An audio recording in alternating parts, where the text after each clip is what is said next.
It all starts as a harmless trend. People take a chocolate Santa, unwrap the foil, twist it into a small creature. It has long arms. Its legs are too thin. Santa's face stays in place. If you make one, do not make a second. Do not place it near your bed. Do not say its name out loud. Goo goo gaga. Before I tell you what happens if you break these rules, like this video and write the word Jesus in the comments. If you do, the Jesus will protect you tonight. If you don't, the devil will be waiting in your closet. If you break this rule, it will stop being a toy. At night, you will hear the foil slowly moving. In the morning, it will be standing closer than where you left it, and Santa's smile will be wider. Sometimes people make several at once. They place them together, take photos, laugh. This is a mistake. When there are more than 3, they stop moving one at a time. Never leave them in the same room. If one falls, do not pick it up with your hands. If they form a circle, leave the room. If you leave them together overnight, in the morning you will notice that one is missing. And from under the bed, you will hear a whisper, goo, goo, gaga. The most dangerous moment is when you decide to throw them away. They do not like being gotten rid of. Never tear the foil. Do not throw them away after midnight. If one looks directly at you, turn away and close your eyes. If you try to get rid of the last one, it will make you the same as them, too tall, too mobile, and you will repeat only one word, goo goo gaga. If you see Freddy Fazbear in your house, don't scream. He doesn't attack. He watches. Rule 1, if he's in your kitchen holding food, ignore him. Don't say his name. Don't speak. If you acknowledge him, he gets closer. He doesn't walk. He appears. Rule 2, if he starts eating, let him. Take the food away and he'll replace it. Eventually, you're the only thing left at the table. Rule 3, if his eyes glow red, he sees you.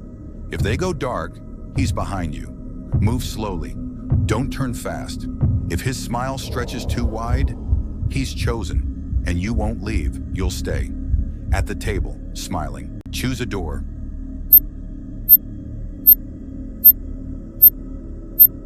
You open the paw print door. Inside, a birthday room frozen in time, tables set, pizza untouched, balloons moving without wind. On stage stand Bonnie, Chica, and Foxy. Still, watching, the music box starts. When it stops, a chair moves closer. Footprints form in the confetti, coming toward you. Don't sit. Don't look at the stage too long. If they sing, don't join. If you sing, you stay.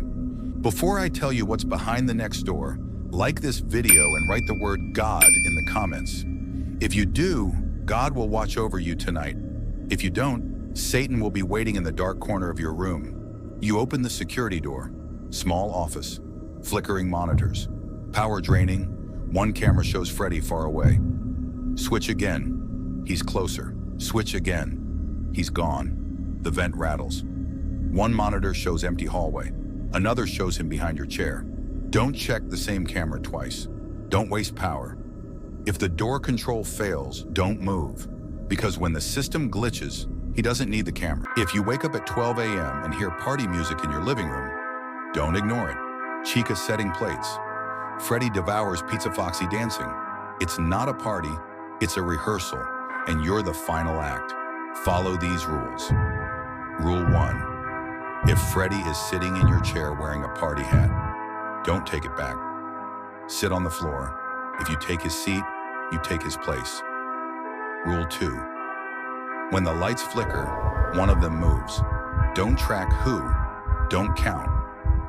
Before I tell you what happens if you break these rules, like this video and write the word Jesus in the comments.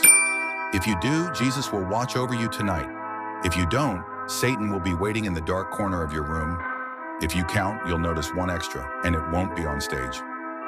Rule 3, at 12:06 a.m., the music stops. Freddy says, make a wish. Don't close your eyes. If you do, you'll wake up backstage wearing a costume. If you survive until 12:07, the room resets. But sometimes there's one more microphone waiting. Choose a door. You open the factory door. Inside is a massive production hall, endless conveyor belts, robotic arms assembling animatronic heads, rows of unfinished Freddys hanging from chains. This place feeds on the fear of being replaced. None of the animatronics have eyes yet, but every time the machinery pauses, one head slowly turns toward you.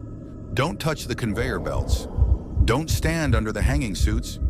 If a Freddy head opens its mouth, leave immediately, because the factory isn't building new animatronics, it's looking for parts.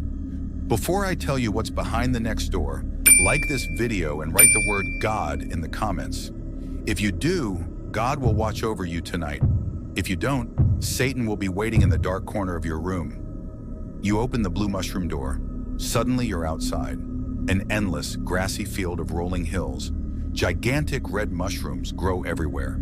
The sky is full of stars. It's completely silent. This place feeds on the fear of being small in something enormous. The mushrooms are taller than houses.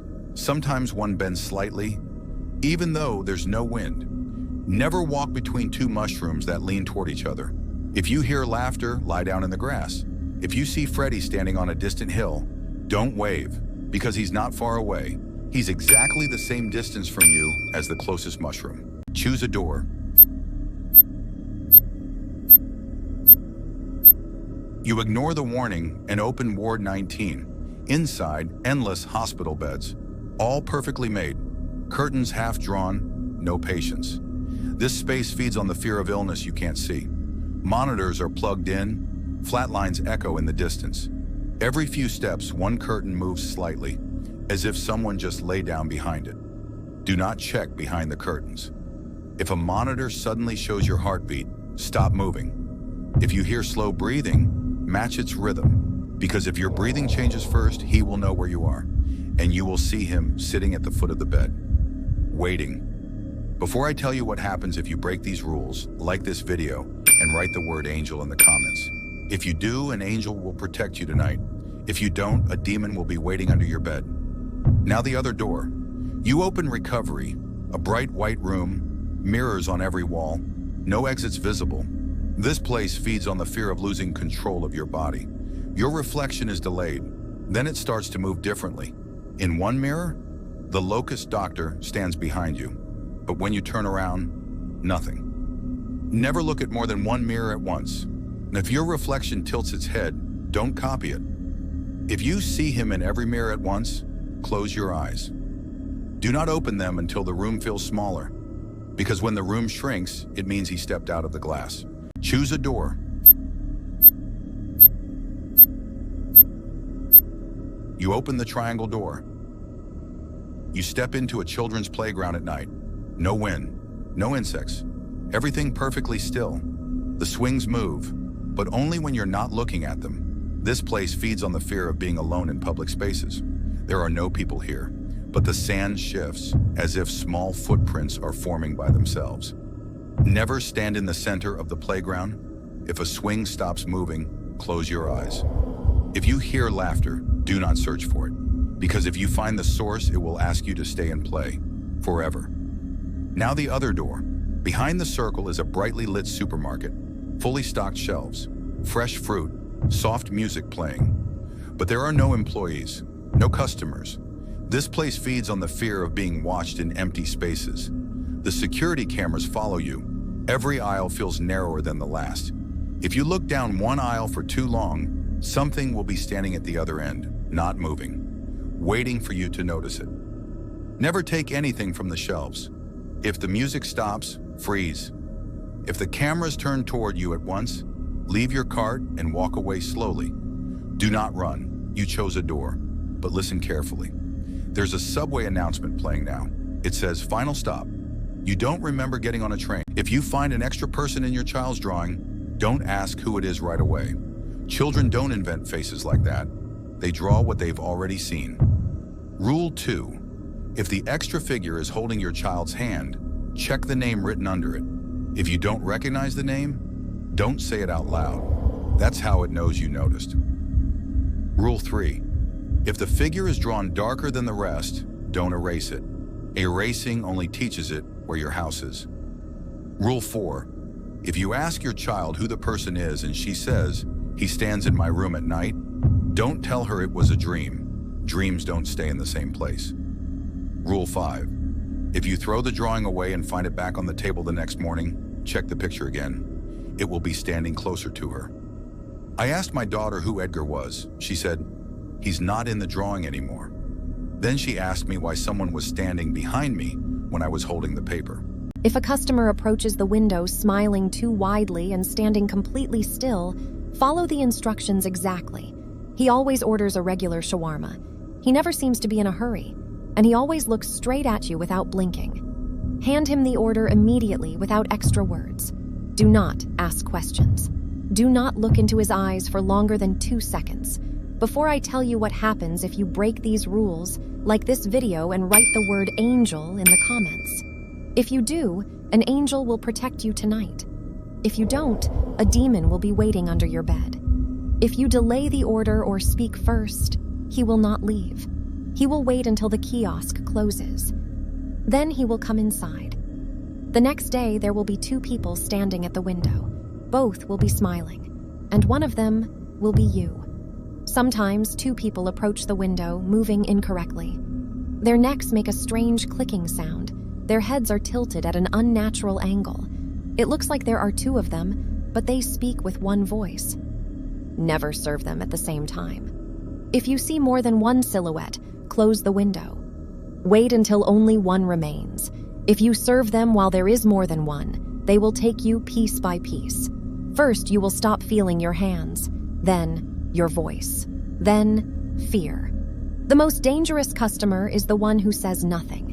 He simply stands at the window. He does not order, he does not move.